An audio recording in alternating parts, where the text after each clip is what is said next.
Thank you, Cynthia, so much for that introduction. The mission of Literacy Partners is so close and so dear to, I think, a mission that I was reared in a tradition that I come from.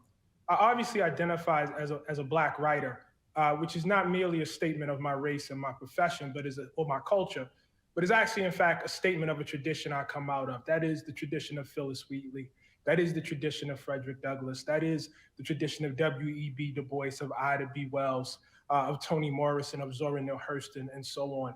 And when I think about that tradition, I think about people who obviously wrote beautifully, who obviously wielded the pen and contributed to American letters in a way that is hard to compare among other traditions across America. Very, very proud of that.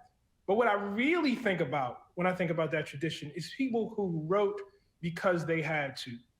And that is really the thing I want to bring forth tonight. I think that the greatest part of this honor is that the understanding behind this mission and the understanding behind myself as a writer, that writing, that literature, that learning to read, that learning to comprehend and understand and engage with these great works is not something that we merely do as a hobby. It's not something that we merely do because we find reading and writing pleasurable.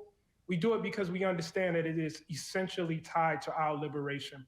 All the people I just mentioned, all the people I consider myself in the tradition of people who did not write merely as a hobby, but they wrote as though their lives were at stake because they understood that they were.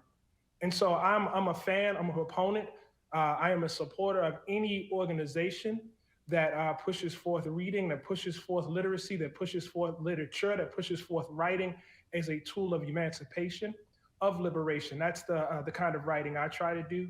And so it means just so much for me to be honored here tonight. Thank you so much. Thank you.